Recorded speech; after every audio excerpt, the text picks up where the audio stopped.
after a failed rescue. Nasal man, minsan line man. Grateful po kami na in-accept niyo po yung request namin. Kasi po, kayo po talaga yung participants namin. So, yung first hand experiences niyo po and insights po, yung magiging success po ng study namin. Okay. So, ayun po.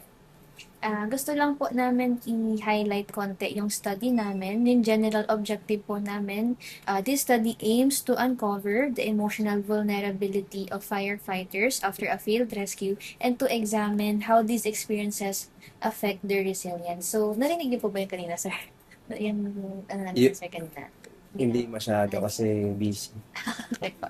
So, bali, sir, kasi, yun, yung tingin po kasi namin sa inyo is heroes ng community. Okay. So, para po sa amin, gusto po namin malaman yung sa likod nun, kung nagiging emotional po ba kayo, nagiging vulnerable po ba kayo, lalo na, sir, kapag may failed rescue. Okay. Like, naapektuhan po ba kayo? Ilang araw niyo po bang iniisip yun? Tapos, yun, sir, gusto namin malaman yung sa likod ng duties and responsibilities nyo, ano kayo? Okay. Ano kayo emotional? So, yung specific objectives natin, sir, we aim to achieve the following. Number 1 po is to explore the firefighters' experiences with failed rescues. Pangalawa po is to describe the impact of these failed rescues in terms of their emotional well-being, physical health, and interpersonal relationships. Pangatlo naman po is to identify the motivational factors that enable firefighters to continue serving despite experiencing failed rescue. And pang-apat po, qualitative research po kami, sir, kaya ganito po yung interview. Okay. Pero at the same time po, action research po kami. Meaning po, gagawa po kami ng policy o program para sa inyo, para po masolusyonan yung problema na nakita namin sa study po. Ayan po. So, this interview po, 45 to 60 minutes po tayo. And audio and video recorded po tayo. So, lahat po ng information na binigay niyo sa amin po is confidential. Yung names niyo po and any identifying details niyo po Yes po. is anonymized naman to, sir. So, no worries po tayo.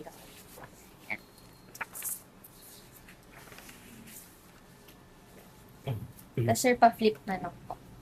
May ballpen po ba kayo dyan? Kanina. Ay, ito. Ito na lang, sir. Po. Wala po. Yan, sir. Sa second page po, pa-check po lahat ng box kung nakuha niyo po yung context, yung mangyayari po sa interview. Ayan, sir.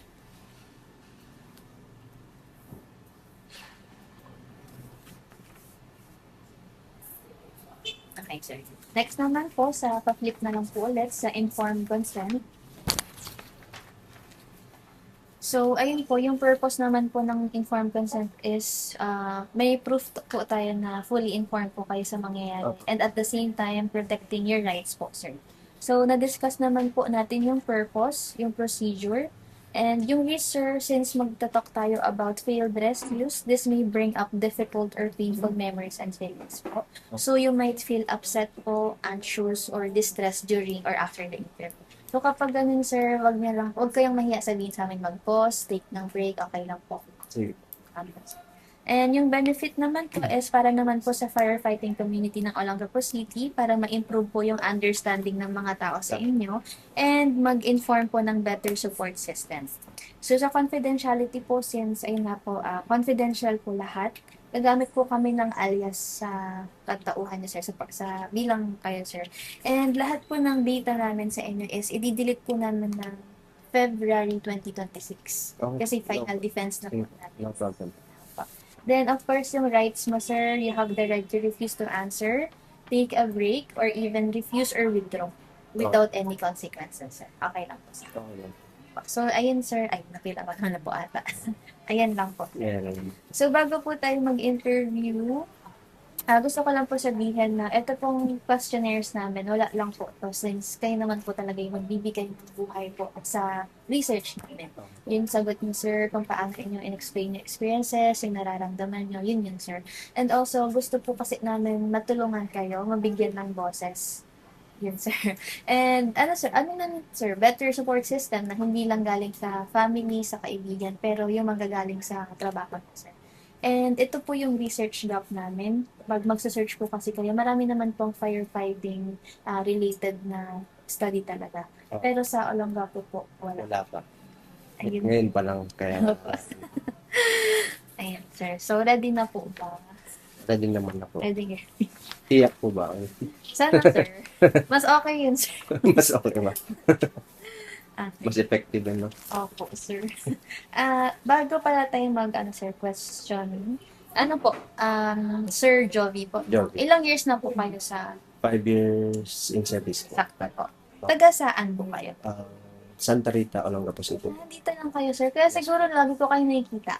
Kasi nang nakaraan na nag-interview ako sa last na ibang shift po, nakita din po kita ata. Opo, bali ako kasi daily yung schedule ko dito sa ano. Bali 8 to 5. Pero yun nga, regarding dun sa ano natin, ano din po ako sa bali office operations. Ganun.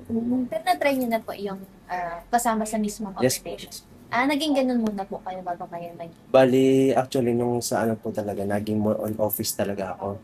Pero, yun nga po, in terms na pag nagkaroon po talaga ng emergency, automatic talagang kasama kami. Ay, sir. Sir, is this done? Ay, sorry po. Okay lang, sir. Okay lang. Huwag na po tanggalin, sir. Okay lang.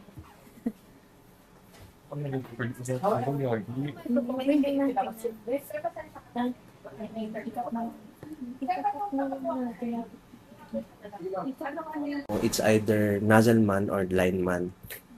Parang support system si lineman, then si nozzleman talaga yung Sa host. primary talaga na bumubuga, nag-ano po. Yun po.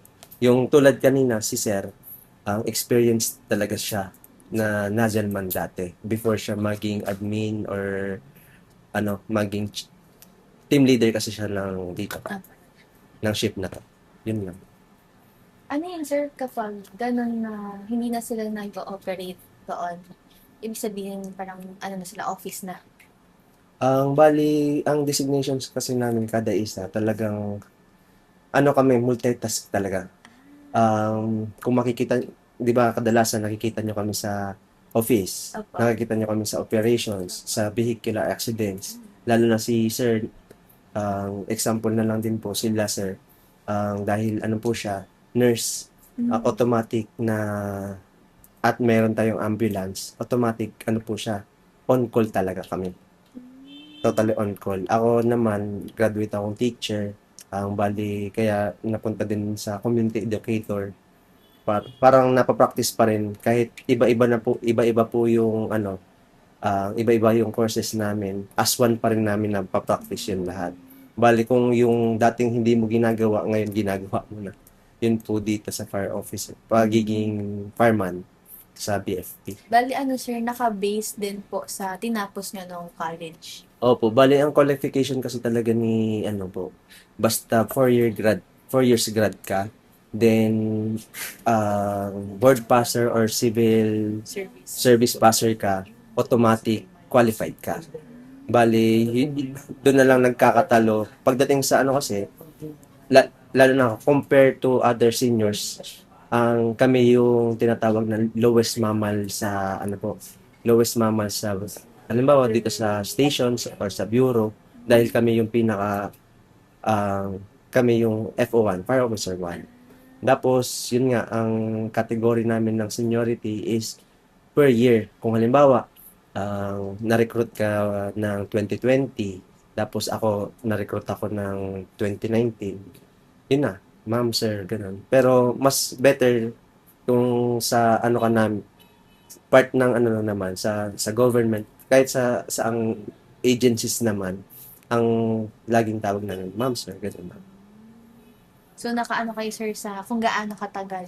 Opo, yun po. Tapos, kung gaano katagal, ganun din yung kabigat ng responsibility mo. Kami, as sabihin na natin, ito po muna yung sa natin, yung sa Fire Safety Inspector. Sa amin kasi, kami yung mga recommending approval. Bali, ang ginagawa ng Fire Safety Inspector, nag-inspection po kami regarding dun sa sa for safety pong halimbawa, fire safety compliance na po si building, kung kailangan niya ba ng exit, ng fire protection system, or anything na ikakabuti ng ano po.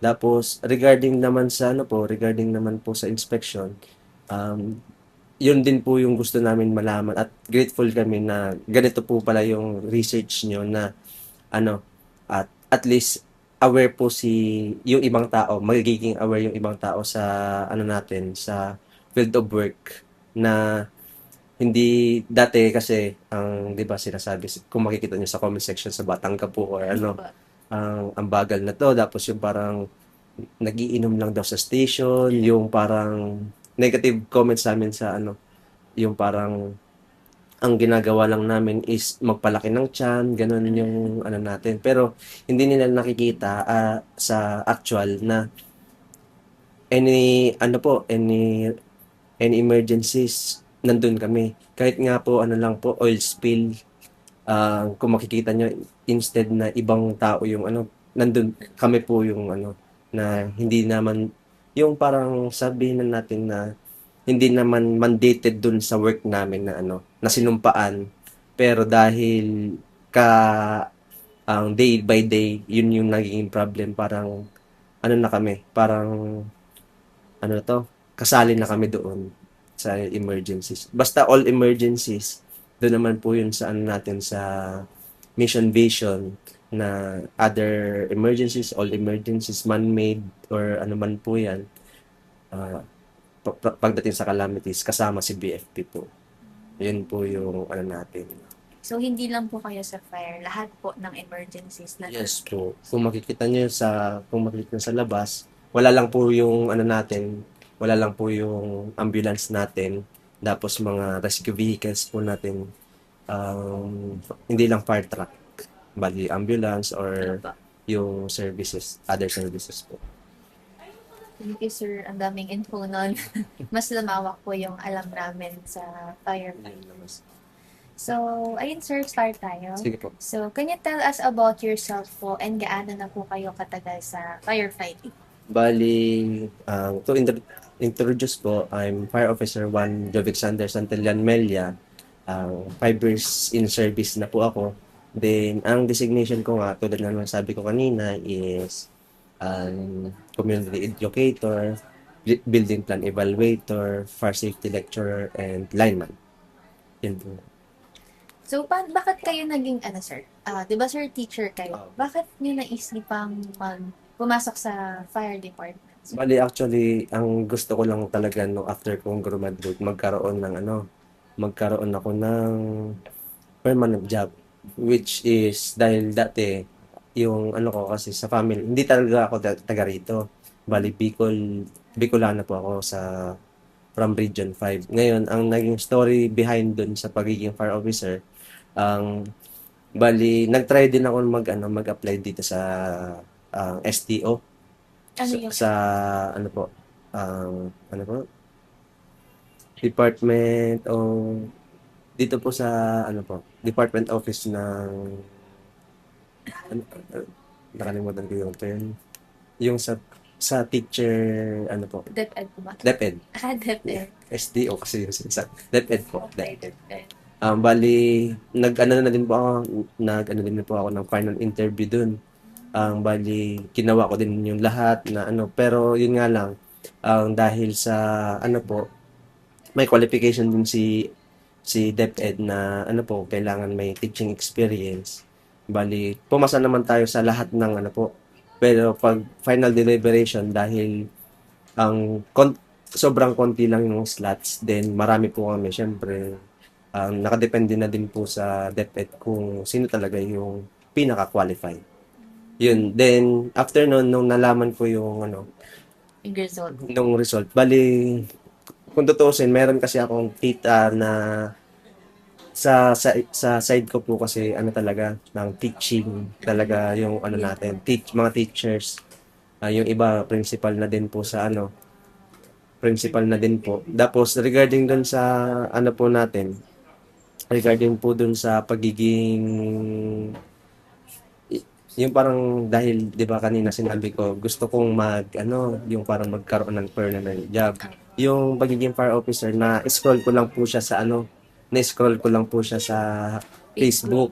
Bali that time si BJMP